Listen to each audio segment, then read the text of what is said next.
Speaker, my question is to the Minister of Finance and reads, what challenges must New Zealand overcome to achieve balanced, sustainable economic growth? The Honourable Bill English. Mr. Speaker, one of our biggest challenges is that our net external liabilities, that is, the amount of money we owe to the rest of the world, increased by 60% in the 5 years to March 2009. This was a product of some reckless economic management. That's right. The byproduct of an economy that relied on people spending too much and government spending too much. The situation is just beginning to improve. Craig Foss. Thank you, Mr. Speaker. To the Minister. What role will foreign equity investment play in achieving balanced, sustained growth? The Honourable Bill English. Mr. Speaker, equity investment or the ownership of assets by overseas people in New Zealand and New Zealand people overseas is surprisingly balanced. As at March 2010, New Zealanders owned about $55 billion worth of equity investments offshore. This is lower than the $65 billion of equity that foreigners have invested here in New Zealand. Provided this two-way investment is reasonably balanced and complies with investment rules both here and overseas, it can benefit our economy and overseas economies. Craig Foss. Thank you, Mr. Speaker. Supplementary to the Minister.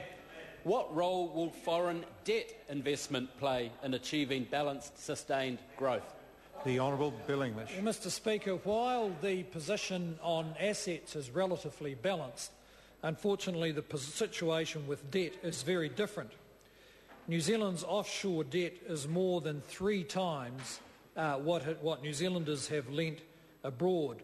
And in fact, the debt makes up almost all of our net foreign liabilities of $167 billion. Servicing this debt costs government and New Zealanders $10 billion per year just to service the $167 billion of debt that we owe to the rest of the world. The Honourable David Cunliffe. Speaker, to the Minister, kia ora. If the underlying imbalances in the economy are driven by a lack of saving, growing offshore debt and an over-reliance on foreign capital, why did he slash KiwiSaver, defer pre-funding of New Zealand superannuation and begin to liberalise the Overseas Investment Office rules? The Honourable Bill English.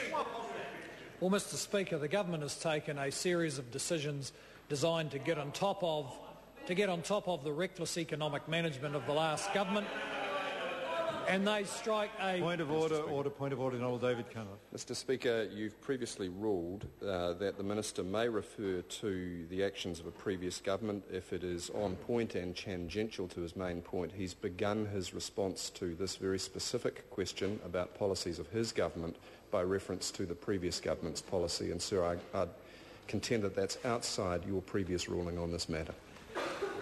I can understand why the members raised a point of order. I think we need to give the Minister a little opportunity to answer the question asked. I mean, if I rule out any comment on previous government's actions, it makes it just about impossible. But the member will note that he's not commenting on the opposition's current policies, and that would be where I'd draw the line absolutely. The Honourable Bill English, pleased to answer the question. Mr. Speaker, those decisions were made because the government finances were out of control when this government came into power, and they were out of control because of the reckless management of the Labour Party, and there's no sign that they've changed their attitudes towards public money. Craig Foss. Thank you, Mr. Speaker. Supplementary to the Minister. What economic policy prescription is not consistent with achieving balanced growth? The Honourable Bill English. Well, Mr.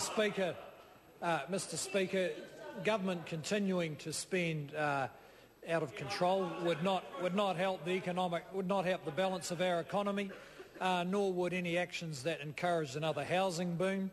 But most importantly, New Zealanders are changing their habits. They're spending less. They're being more careful about their debt, and they made the very progressive move of voting the reckless Labour government out of office. The Honourable David Cunliffe. Mr. Speaker, to the Minister, if the imbalances in the New Zealand economy require strong productivity growth to catch Australia by 2025, Why did the government cancel the R&D tax credit, cut economic development budgets, backtrack on mining, downgrade the cycleway, drop the job summit, and now lurch to cutting working conditions through the 90-day fire at will bill? The Honourable Bill English. Well, Mr Speaker, we did drop a lot of policies that Labor spent a large amount of money on which simply didn't work. The government has got on with investing in infrastructure, cutting red tape, reducing taxes, increasing taxes on consumption and property, and making a real difference to the productivity and the growth of this economy. Mr Speaker, in your previous ruling you helpfully clarified that it would depend upon whether the Minister was referring to the policies of his government or the previous government or the Labor Party's current policy as to whether it was inside or outside of order. He's referred in the opening part of his reply to dropping a range of policies. Mr Speaker, could we clarify, please, whether he's referring to the policies of the opposition or the policies of the government? Order. I think we're starting to get into debating material there. If the member reflects back on his question, he asked initially about issues of productivity. If productivity is important to the government, why is the government doing this? The Minister in answering is elucidating a number of what I presume to be the government's policies that he believes will have positive impact on productivity. So I think he is really actually answering the member's question about the significance of productivity. Dr. Russel Norman. Thank you, Mr Speaker. To the Minister, does he stand by his comments that the family farm is a critical part of New Zealand's economic future? And if so, how does he expect family farmers to afford to buy rural land when they have to compete with overseas buyers with virtually unlimited funds? The Honourable Bill English. Well, Mr Speaker, the situation for people who own family farms is no different than it has been for some time, with the exception that in the last 12 months there have been very few farm sales. So anyone who owns a farm in New Zealand today is welcome and able to buy the next door farm if they can afford it and the bank will lend them the money. It turns out that they haven't been willing to do that. It is also the case some foreign investors, as is always the case in New Zealand, are interested in buying farmland here. Question number 4, the Honourable David Cunliffe. Thank you, Mr.